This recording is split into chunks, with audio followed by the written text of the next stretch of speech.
Hello everyone. इस video में हम पढ़ेंगे बोर्ड के आदेश पत्र के सुझाव एवं सिफारिशें। क्लियर। हम बोर्ड के आदेश पत्र में लिखित महत्वपूर्ण सिफारिशों का निम्नलिखित स्तंभों में क्रमबद्ध वर्णन कर रहे हैं। देखो भाई, नंबर फर्स्ट, शिक्षा का उत्तरदायित्व, यानी कि शिक्षा कैसी हो। आदेश पत्र में यह स्वीकार किया गया कि भारत में शिक्षा का प्रसार करने का उत्तरदायित्व कंपनी पर है, यानी कि जो भी कंपनी शिक्षा की बागडोर संभाल रही थी उसका प्रचार प्रसार वही कंपनी करे। इस उत्तरदायित्व को पुनीत कर्तव्य बताते हुए, यानी कि बहुत अच्छा कार्य बताया गया। आदेश पत्र में कहा गया, अनेक महत्वपूर्ण विषयों में से कोई भी विषय हमारे ध्यान को इतना आकृष्ट नहीं करता जितना कि शिक्षा। यह हमारे सबसे अधिक पुनीत कर्तव्यों में से एक है ये बेटा। हम कुछ भी कर लें, लेकिन जब तक हमें शिक्षा नहीं मिलेगा तब तक हमारा ज्ञान अधूरा ही रहता है। इसलिए सभी को शिक्षा अनिवार्य है, सभी के लिए। शिक्षा के नंबर सेकंड उद्देश्य, यानी कि उसके उद्देश्य क्या थे, एम्स क्या है। आदेश पत्र ने भारतीयों की शिक्षा के अग्रांकित 4 उद्देश्य घोषित किए। भारतीयों में शिक्षा का प्रसार करके उनकी मानसिक और चारित्रिक उन्नति करना। मानसिक यानी कि बेटा मेंटल डेवलपमेंट और कैरेक्टर डेवलपमेंट, यानी कि जब हम पढ़ते हैं तो हम सही गलत में फ़र्क करना सीख जाते हैं, तो उससे हमारा मेंटल डेवलपमेंट भी होता है और चारित्रिक डेवलपमेंट भी होता है। भारतीयों को पाश्चात्य ज्ञान से अवगत करा के उनकी भौतिक समृद्धि करना, यानी कि पाश्चात्य ज्ञान यानी कि भारतीयों को अंग्रेजी सिखा के और उनकी भौतिक यानी कि बेटा उनको काम करने योग्य बनाना। जैसे कि शिक्षा के द्वारा ही तो हम बहुत सारे काम करना सीखते हैं। क्लियर। नंबर थर्ड, भारतीयों को राजपदों के लिए सुयोग्य व्यक्ति बनाना, यानी कि पढ़े लिखे लोग होंगे तभी तो वो जनता के लिए कुछ अच्छे काम कर पाएंगे। तो पहले पढ़ेंगे तब वो राज्य पदों पर सुयोग्य व्यक्ति बनेंगे। भारतीयों को अपने देश को समृद्धशाली बनाने में सहायता देना, यानी कि जब पढ़े लिखे होंगे, सही गलत का फर्क जानेंगे तो अपने देश की रक्षा कर पाएंगे। पाठ्यक्रम यानी कि करिकुलम कैसा हो। आदेश पत्र ने अरबी, फारसी और संस्कृत को उपयोगी बताते हुए उनको पाठ्यक्रम में स्थान दिया, किंतु भारतीयों के लिए यूरोप के समुन्नत कला कौशल, विज्ञान, दर्शन और साहित्य को अधिक उपयोगी बताकर पाठ्यक्रम में विशेष स्थान प्रदान किया। इन विषयों को यूरोपीय ज्ञान की संज्ञा देते हुए आदेश पत्र में घोषित किया गया। हम बलपूर्वक घोषित करते हैं कि हम भारत में जिस शिक्षा का प्रसार देखना चाहते हैं वह है यूरोपीय ज्ञान। यूरोपीय ज्ञान बेटा कला कौशल साहित्य उसमें शामिल हो, अंग्रेजी भाषा का प्रसार हो। नंबर 4 है शिक्षा का माध्यम। आदेश पत्र ने अंग्रेजी का समुचित ज्ञान रखने वाले व्यक्तियों के लिए अंग्रेजी और व्यक्तियों के लिए देसी भाषाओं को शिक्षा का माध्यम निश्चित किया। इस प्रकार अंग्रेजी और देसी भाषाओं दोनों को शिक्षा का माध्यम निश्चित करते हुए आदेश पत्र ने यह आशा प्रकट की, हम यूरोपीय ज्ञान के प्रसार के लिए अंग्रेजी भाषा और भारत की देसी भाषाओं को शिक्षा के माध्यम के रूप में साथ साथ देखने की आशा करते हैं। यानी कि कहीं ना कहीं उन्हें अंग्रेजी भाषा का प्रचार प्रसार करना था।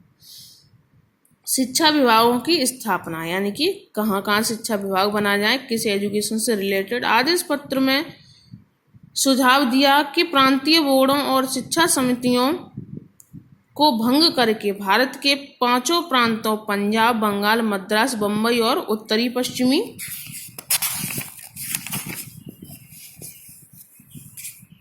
प्रदेश में एक लोक शिक्षा विभाग की स्थापना की जाए। इस विभाग के संचालन का संपूर्ण भार लोक शिक्षा संचालक पर रखा जाए। उसे अपने कार्य में सहायता देने के लिए उप शिक्षा संचालकों, विद्यालय निरीक्षकों और सहायक विद्यालय निरीक्षकों की पर्याप्त संख्या में नियुक्त की जाए। यानी कि एक तो हेड हो उसका और उसके लिए छोटे छोटे कर्मचारी भी साथ में हो। विद्यालयों की स्थापना। आदेश पत्र में विद्यार्थियों को उच्च शिक्षा प्रदान करने के लिए मद्रास, बम्बई और कलकत्ता में विश्वविद्यालय स्थापित करने की आज्ञा दी गई। आदेश पत्र में कहा गया कि इन विद्यालयों का संगठन लंदन विश्वविद्यालय को आदर्श मानकर किया जाए, जो उस समय केवल परीक्षण संस्था थी, यानी कि उसमें बेटा परीक्षण किए जाते थे। ठीक है। नंबर 7, क्रमबद्ध संस्थाओं की स्थापना। देखो इसमें पहले के देसी प्राथमिक विद्यालय, यानी कि इस बेटा ग्राफ से हमें क्या समझ में आ रहा है, देसी प्राथमिक विद्यालय सबसे कम होंगे, उससे फिर थोड़े ज़्यादा मिडिल स्कूल, फिर हाई स्कूल, कॉलेज, फिर विश्वविद्यालय। ठीक है, यहीं से तुम्हारा ग्राफ शुरू होगा। पहले हम छोटे विद्यालय में पढ़ेंगे, फिर मिडिल करेंगे, फिर high school, then university level. Number 8 है जन शिक्षा का विस्तार, यानी कि लोगों में प्रत्येक व्यक्ति तक शिक्षा कैसे पहुंचे। आदेश पत्र में यह संकोच रूप से स्वीकार किया गया कि कंपनी ने निस्यंदन सिद्धांत का अनुकरण करके जनसाधारण की शिक्षा की पूर्ण उपेक्षा की, यानी कि स्यंदन सिद्धांत उन्होंने अपनाया, इसमें उपेक्षा की, यानी कि जो निम्न वर्ग के व्यक्ति थे वो शिक्षा से वंचित ही रह गए।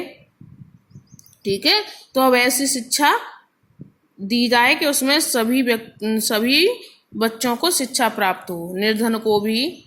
ठीक है, जो बहुत से व्यक्ति होते हैं बेटा, उनमें क्षमताएं बहुत होती हैं, लेकिन कभी कभी पैसे के कारण वो पीछे रह जाते हैं, तो वो पीछे ना रहे इसलिए। नंबर 9 है सहायता अनुदान प्रणाली, यानी कि आदेश पत्र में यह वाक्य अंकित किया गया, हमने भारत में उसी सहायता अनुदान प्रणाली को अपनाने का निश्चय किया है जो इस देश में अत्यधिक सफलता से संपादित की गई है। यानी कि विद्यालयों को अनुदान दिया जाए, यानी कि सहायता दी जाए जिससे विद्यालय प्रगति करें।